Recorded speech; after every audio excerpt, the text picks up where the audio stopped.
प्रेरणास्पद कथाएं YouTube channel पर मैं धनंजय जैन आप सभी का हार्दिक अभिवादन करता हूं। छोटी सी कहानी डीजे की जुबानी। दोस्तों, आज की कहानी जिस व्यक्ति को हम अपने साथ रखना चाहते हैं, अपना कारोबार सौंपना चाहते हैं, उसकी पहले परीक्षा होना बहुत जरूरी है। बिना परीक्षा लिए यदि हमने उसे ऐसे ही अपने यहाँ पर काम करने के लिए रख लिया तो अंत पश्चाताप में ही व्यतीत होगा और हमारा उसको सिखाने में जो अमूल्य समय है वो भी चला जाएगा। एक सेठ थे, नाम था धन्ना सेठ। धन्ना सेठ सचमुच में अपने नाम के अनुसार अत्यंत धनवान थे। लक्ष्मी के साथ साथ माता सरस्वती की भी उनके ऊपर असीम अनुकंपा थी। विचक्षण बुद्धिमत्ता के धनी थे। पर कहते ना दोस्तों, सबको सब चीज नहीं मिलती। सेठ को भी इतना वैभव होने के बावजूद भी सेठ के पीछे खाने वाला कोई नहीं था। जहां खाने वाले होते हैं वहां कमाने वाला नहीं होता है, और जहां कमाने वाला होता है वहां खाने वाले नहीं होते। बस यही हालत थी।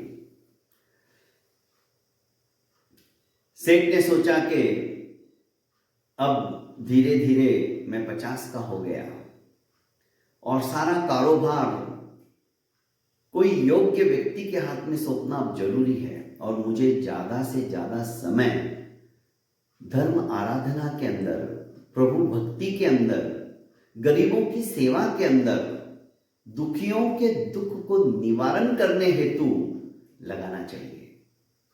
सेठ दयालु भी थे। कई धर्मशालाएं सेठ ने खोल रखी थी। अन्नदान देने के लिए उन्होंने कई बार भंडारे खोल दिए थे। बस अब सेठ को एक ही चिंता थी कि मेरा कारोबार कोई योग्य व्यक्ति संभाले। उन्होंने अपने रिश्तेदारों को, दोस्तों को, सबको कहा कि ऐसा कोई योग्य व्यक्ति हो जो मेरा कारोबार संभाल सके, आपकी नजरों के अंदर तो मुझे जरूर बताइए, मेरे पास उसे जरूर भेजिए। दूसरे ही दिन सेठ के पास 3 नवयुवक आए। तीनों दिखने में सुंदर थे, पढ़े लिखे थे। सेठ ने उन तीनों को अलग अलग समय में बुलाया। सबसे पहले रमेश आया।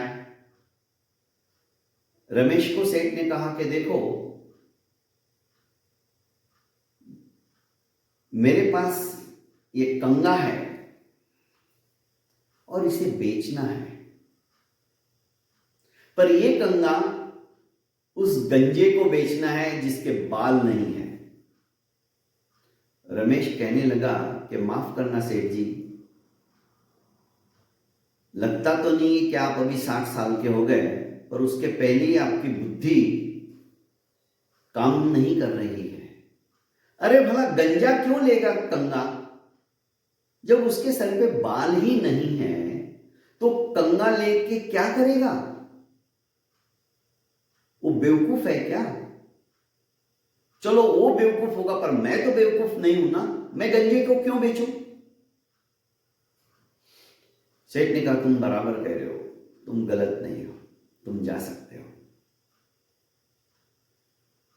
रमेश के बाद सुरेश आया अपने निर्धारित समय पर, और सुरेश को भी सेठ ने वही सवाल पूछा कि भाई, मेरे पास एक कंगा है और इस कंगे को हमें गंजे को बेचना है, तो तुम क्या करोगे? सेठ ने जैसे ही सवाल सुरेश से पूछा तो सुरेश कहने लगा, सेठ जी, मैं समझता था कि आपके पास भरपूर वैभव है, संपत्ति है, तो साथ साथ आपका दिमाग भी बहुत ज़्यादा चलेगा।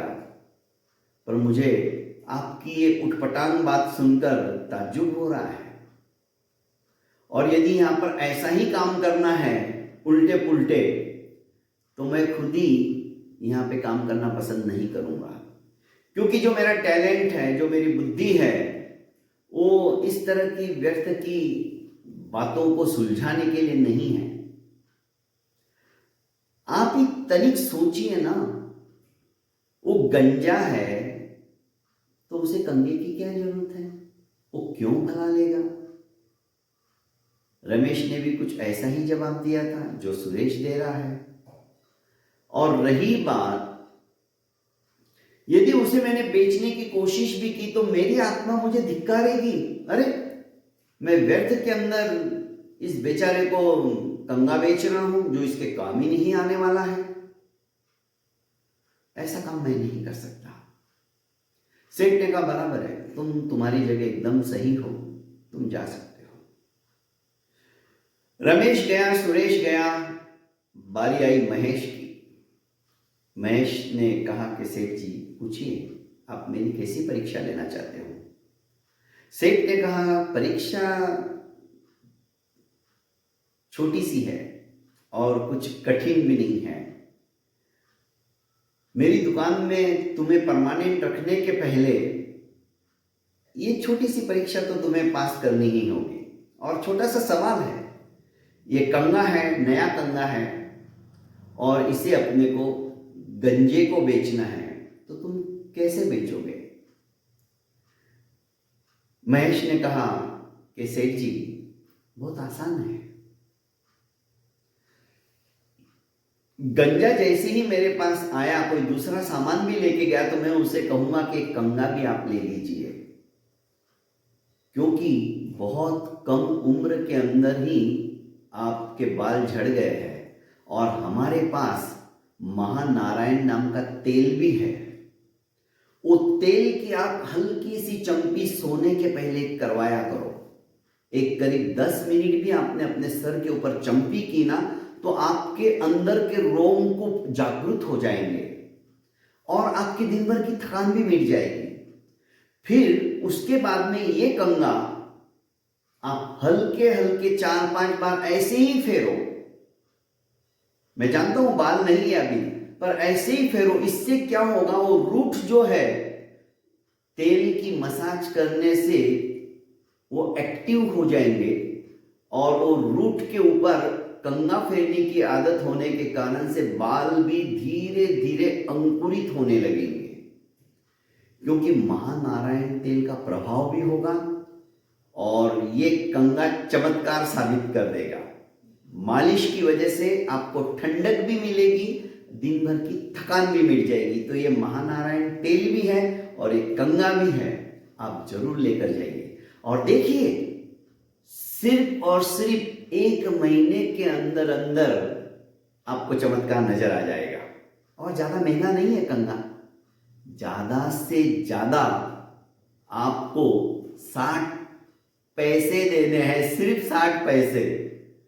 क्योंकि 50 पैसे में मेरे घर में आया, मैं 10 पैसे ज्यादा मांग रहा हूं, क्योंकि आप हमारे परमानेंट गिराई को, आपसे ज्यादा क्या लेना।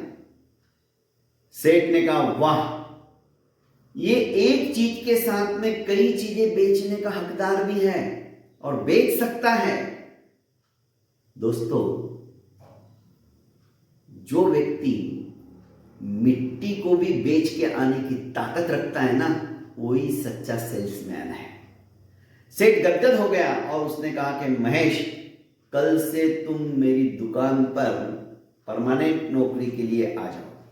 और महेश दूसरे दिन से धन्ना सेठ के यहां पर नौकरी के लिए आ गया और उसने अपनी बुद्धिमत्ता से सेठ के व्यापार को कई गुना बढ़ा दिया। सेठ को पुत्र तो था नहीं, सेठ उसे पुत्रवत प्यार करने लगे और साथ साथ जो जो उनके पास ज्ञान था व्यापार के क्षेत्र के अंदर, महेश उनसे कई गुना ज्यादा आगे बढ़ने लगा। सेठ पुत्रवत प्यार कर ही रहे थे और अब सेठ को उसने कह दिया कि सेठ जी, अब आप ज्यादा से ज्यादा जो आपको अच्छा लगता है आप करते चले जाओ, क्योंकि जिंदगी का कोई भरोसा नहीं है। और सेठ जो कि उनकी इच्छा थी धर्म आराधना करना, सत्संग में जाना, प्रवचनों को सुनना, गौर गरीबों की सेवा करना, जो दुखियारे हैं उनके दुख का निवारण करना, इन सब बातों के अंदर सेठ ज्यादा से ज्यादा समय देने लगे। दोस्तों, कहने का आशय यही है कि परीक्षा पहले ले ली जाए, योग्य है या अयोग्य। नौकरी देने के बाद में यदि हम अपना पूरा समय उसके ऊपर खर्च करेंगे उसे सिखाने में, तो शायद हमें पश्चाताप ही करना पड़ेगा। और पछताना नहीं है तो उसकी बुद्धिमत्ता की, उसके आचरण की, उसके व्यवहार की सारी परीक्षा यदि हम पहले ले ले तो मैं समझता हूं जीवन के अंदर हमें तकलीफ नहीं आने वाली है। बहुत बहुत धन्यवाद दोस्तों। मेरे इस प्रेरणास्पद कथा यूट्यूब चैनल की कहानियां आपको सचमुच में अच्छी लगती हैं तो कमेंट बॉक्स में अपना अभिमत जरूर डाल दिया करिए। और हाँ, लाइक के बटन पर हल्का सा टिक कर दो ताकि मुझे प्रोत्साहन मिले और नित्य नई कहानी मैं आपके सामने हमेशा प्रस्तुत करने का मानस बनाकर उपस्थित होता रहूं। बहुत बहुत धन्यवाद।